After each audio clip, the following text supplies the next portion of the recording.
When you think of police officers, you might picture brave heroes keeping the peace. But what if I told you that behind the badge lies a dark world filled with true horror? In the line of duty, officers often confront unspeakable nightmares that most people could never imagine. From encounters with murderous criminals to ghostly apparitions that haunt the living, these stories are the chilling reality that lurks beneath the surface of law enforcement. In this video, I'll share 4 true police horror stories that will shake you to your core. These aren't just urban legends or tall tales, they are real-life experiences that reveal the terrifying side of policing. Prepare yourself for tales of shadowy figures, unsolved murders, and unexplainable events that will leave you questioning everything you thought you knew about safety. Trust me, you won't want to watch this alone. Story 1: The Abandoned House. My name is Alex Carter, and I want to share one of the most chilling nights of my career. It was a dark, stormy evening when my partner and I received a frantic call about strange noises echoing from an abandoned house on the outskirts of town. The locals had long whispered about this place, claiming it was cursed, haunted by the spirits of those who had vanished within its walls. As officers, we were trained to dismiss such tales, but something in the air that night felt different, thick with dread, as if the house itself were alive and watching us. As we approached the house, the wind howled like a lost soul, rattling the broken windows and making the old door creak ominously. With each step, an unsettling tension filled the air, weighing heavily on our chests. When we pushed the door open, it groaned as if protesting our intrusion. The darkness inside swallowed us whole, and our flashlights barely penetrated the gloom, revealing dust-covered furniture draped in cobwebs, as though time had stood still. Every instinct screamed at us to turn back, but duty compelled us forward. Suddenly, a deafening crash echoed from upstairs, sending icy tendrils of fear creeping up my spine. My heart raced as I exchanged terrified glances with my partner. We climbed the staircase, each creaking step a haunting reminder of the house's history, the walls seemingly closing in around us.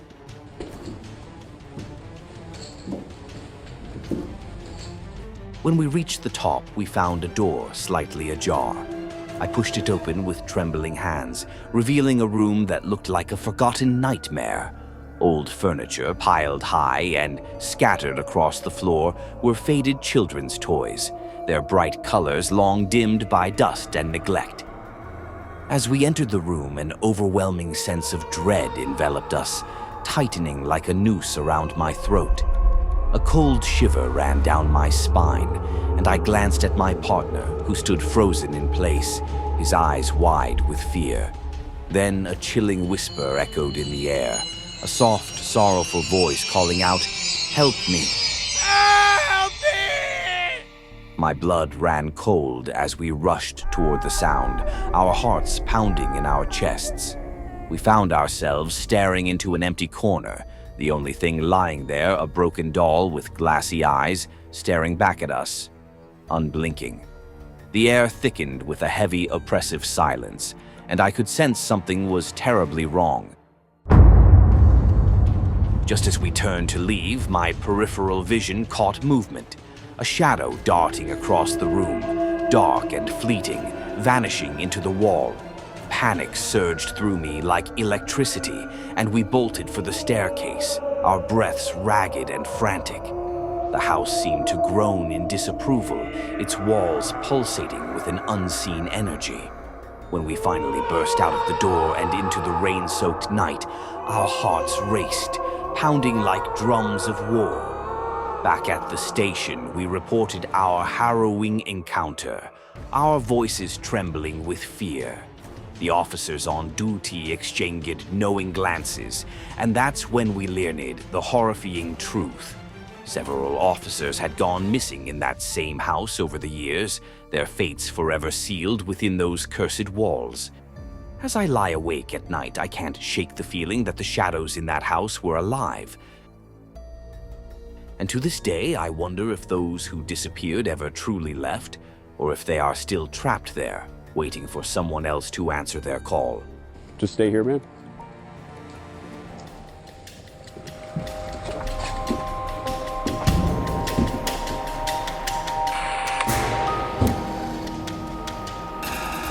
Police! Anyone inside, make yourself known. Story 2. The Murderer on the Loose. My name is Morgan Hayes, and I will never forget the night we came face to face with a murderer who had been terrorizing our town. It all began with a series of violent crimes. People were going missing, and their bodies were discovered in shockingly brutal ways. My team and I were working tirelessly to catch the killer, but he always seemed to be one step ahead of us, slipping through our fingers like a ghost. One night, while I was on patrol, I received a chilling call about a suspicious figure lurking near the park. As I drove to the scene, a sense of dread washed over me. The darkness loomed like a heavy blanket, and I felt an unsettling chill in the air. When I arrived, the park was eerily quiet, illuminated only by my patrol car's headlights. I switched on my flashlight and began to search the area, the beam cutting through the shadows. Suddenly, I heard rustling in the bushes nearby. My heart raced and my instincts kicked in as I approached cautiously. Just as I got close, a figure leaped out at me. It was a man drenched in blood with wild, crazed eyes. Panic surged through me, and I shouted for him to stop, but he lunged at me, brandishing a knife that glinted menacingly in the dim light. In that moment, adrenaline took over. I fought back with everything I had, grappling with him as we struggled on the ground. He managed to slash my arm, pain shooting through me, but I couldn't back down. Just then, my partner arrived, rushing to help. Together, we were able to subdue him and finally cuff him. As we caught our breath, I looked at the man we had captured, and the sight of his bloodied hands and twisted grin sent chills down my spine. Later, as we processed him back at the station, I learned the horrifying truth. He believed he was purging the town of evil. That thought sent shivers through me, how close I had come to being another victim that night. Even now, every time I pass by that park, I feel an unsettling urge to look over my shoulder, haunted by the memory of that terrifying encounter. Story 3. The Family in the Walls. My name is Officer James Monroe, and what I'm about to share is an experience that haunts me even years later. It began with a series of unsettling reports from residents in an old neighborhood, where families claimed to hear strange noises emanating from their walls at night. Whispers, cries, and even laughter echoed through the dark, empty corridors of their homes, sending chills down the spines of those who lived there. Many residents were convinced that the neighborhood was cursed, and while I had my doubts, curiosity and duty compelled me to investigate. One evening, after a long day on patrol, I decided to explore a particularly eerie house at the end of the street. The structure was unlike the others. Its weathered facade stood in stark contrast to the neatly kept homes surrounding it. The once vibrant paint was now a peeling memory, and the windows were boarded up, giving the house a sinister appearance.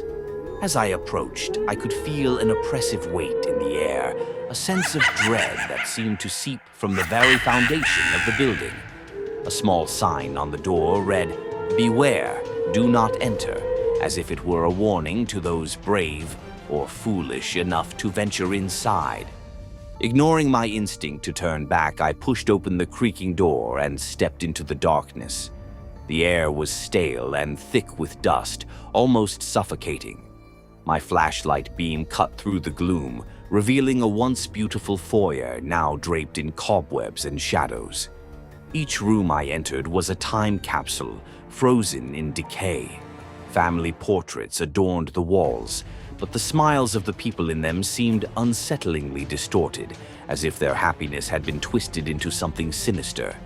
It was clear that this family had lived here once, but now their presence lingered like a haunting specter, casting a pall over the house. As I wandered deeper into the house, I began to hear it. The faint sound of whispers, almost imperceptible, like the rustling of leaves in the wind. It sent a shiver down my spine, and I paused, straining to listen. "Help us! Let us out!" The voices seemed to call, but I couldn't pinpoint their source. My heart raced as I followed the sound, a mixture of fear and curiosity propelling me forward. I approached the narrow staircase leading to the basement, the whispers growing louder with each step. The air turned colder, and an uneasy feeling settled in my stomach, but I pressed on, driven by an instinct I couldn't ignore. When I reached the basement door, it felt oddly heavy, as if something was pressing against it from the other side. I took a deep breath and pushed it open, revealing a dark, damp cellar filled with the smell of mildew and decay. The moment I stepped inside, the door slammed shut behind me, trapping me in darkness. Panic surged through me, but the whispers continued, growing louder and more frantic. "You shouldn't be here. We need help."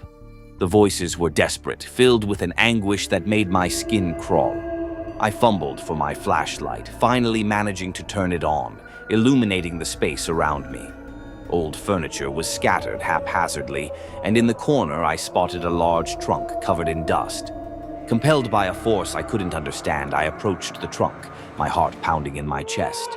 I hesitated for a moment, glancing around as the whispers turned into cries, echoing off the damp walls. "Please, help us," they cried, their urgency sending chills down my spine. With trembling hands, I lifted the lid, revealing a trove of children's toys and clothes, each item worn and forgotten. But buried beneath the debris was something far more disturbing, a small, rusty key. The moment I held the key in my hand, the atmosphere shifted dramatically. The air turned icy, and the cries intensified into a cacophony of desperation. "Unlock us! Set us free!" The voices screamed in unison, sending my heart racing. I stumbled backward, the weight of their words crashing down on me. My instincts screamed at me to flee, but a strange compulsion held me in place. It felt as though the very walls were alive, pulsing with the memories of the family that once inhabited the house. The sense of entrapment was suffocating, and the whispers grew more menacing, now laced with anger. "You've disturbed our peace. Now you will pay the price." Suddenly, the lights flickered, casting eerie shadows that danced around the room. The temperature dropped further, and I could see my breath. In that moment, a chilling realization dawned on me. The family in the photographs wasn't just gone. They were trapped, their souls bound to the very fabric of this house. The thought sent a wave of terror through me, and I turned to escape. But the door was locked tight, as if held shut by invisible hands. Desperate, I began to pound on the door, yelling for help, but the cries of the trapped souls drowned out my own voice. Just when I thought I would be consumed by the darkness, the door flew open, and I stumbled out into the foyer. I ran through the house, my heart racing and my breath coming in ragged gasps. The whispers followed me, taunting and pleading. "You can't escape us. You are one of us now." I reached the front door and threw myself outside, collapsing on the porch, gasping for air. The oppressive weight lifted slightly, but the cries lingered in my mind, a haunting reminder of what I had just witnessed. To this day, I cannot shake the feeling that something dark resides within that house. I never returned to that neighborhood, but the memories of the whispers and the trapped souls remain etched in my mind. The family in the walls may have found their peace, but I am forever haunted by their cries for help. Sometimes I wonder if the darkness has claimed me too, and if, in some way, I am now bound to that house, forever listening to the whispers of the lost. Story 4, The Haunting Call. My name is Riley Adams, and I've encountered my share of strange situations in the line of duty, but this one still gives me chills every time I think about it. It was a cold, foggy night, the kind that settles into your bones and makes the shadows feel alive. I was on patrol, the streets unusually quiet, when I received a call from dispatch. A concerned resident had reported an elderly woman behaving erratically, wandering the neighborhood late at night. The caller mentioned that the woman seemed disoriented, muttering to herself and staring blankly at the sky as if she were seeing something beyond our world. I arrived at the scene, scanning the dimly lit street for any sign of her. The neighborhood had an unsettling stillness, with nothing but the distant hum of streetlights and the occasional rustling of leaves. Then I spotted her. She was sitting alone on an old, weather-beaten bench under a flickering street lamp, cradling a tattered doll in her lap. The doll itself was worn, its faded face frozen in an expression that seemed strangely out of place. As I approached, I felt an inexplicable heaviness in the air, as though the night itself was watching.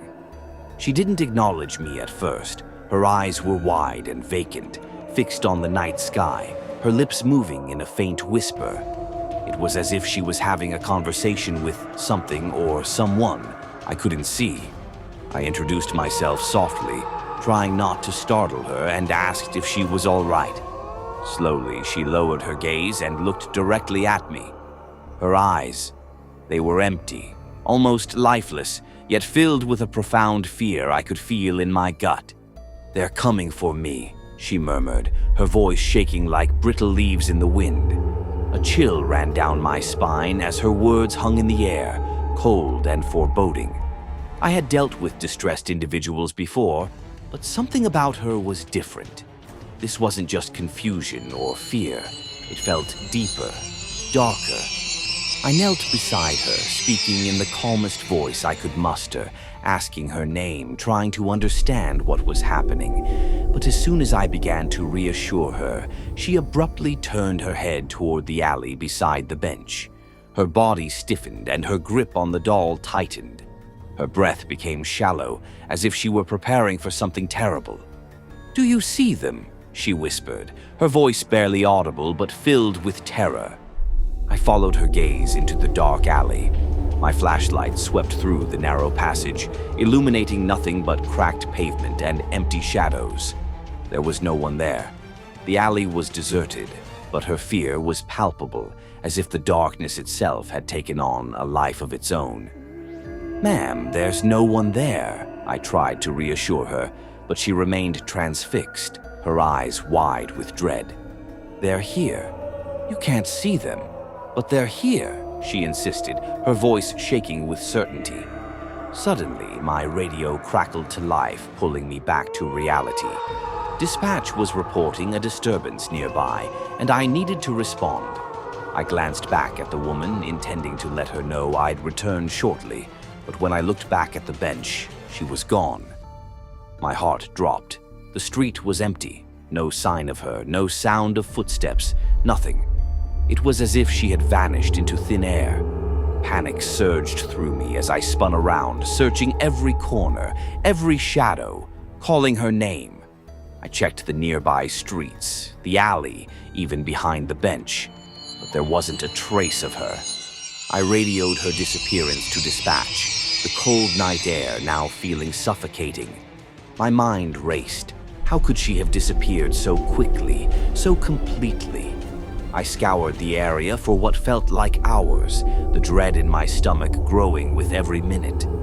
There was something deeply wrong about this situation, something unnatural. It felt as though invisible eyes were watching me from the shadows, a presence I couldn't see but could definitely feel. Just when I was starting to convince myself that maybe I had imagined it all, that my mind was playing tricks on me, my radio crackled again. A call had come in from a nearby park, a sighting of a woman fitting the description. I rushed over, my heart pounding, hoping to find her and put this unsettling experience behind me. When I arrived at the park, the air was eerily still, the branches of old trees swaying gently in the breeze. And there she was, the same woman standing near an ancient, twisted tree, still clutching that same ragged doll. She looked as though she hadn't moved since I'd last seen her, her hollow eyes fixed on some distant point in the darkness. My blood ran cold as she turned her head slowly to face me. Her voice was steady this time, but no less haunting as she said, "I told you they would come." I stood frozen, unable to move, unable to speak.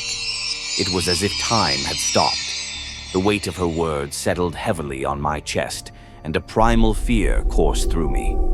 What did she mean? Who was coming? I took a cautious step toward her, but she slowly faded from sight, disappearing like smoke into the night. One moment she was there, the next she was gone. The next day we investigated her story, trying to make sense of what had happened. To my shock, I learned that she had been missing for years, her family having reported her disappearance a long time ago. In fact, she had been presumed dead. But the strangest part, the details of her case matched the exact description of the woman I had encountered. The same face, the same old doll. I still don't have answers to what happened that night. Who were the mysterious figures she saw? What were the shadows she feared? And how could a woman who had been missing for so long simply vanish and reappear like that? One thing is certain. Some things can't be explained, and the veil between the living and the dead is thinner than we think. Sometimes the shadows hold more than just darkness. They hold secrets, stories, and souls lost to time. As you can see, even those sworn to protect and serve are not immune to the strange and terrifying forces lurking in the shadows. The stories we've just heard remind us that fear knows no boundaries, not even for the brave officers who face danger every day. These unsettling encounters are a chilling reminder that sometimes the greatest threats are the ones we cannot explain. If you enjoyed these true horror stories, don't forget to hit the like button, subscribe, and turn on notifications so you never miss a new video. Do you have any spine-tingling tales of your own? Share them in the comments below. We'd love to hear you. Until next time, stay safe, stay curious, and remember, sometimes the things that go bump in the night are more real than we care to admit.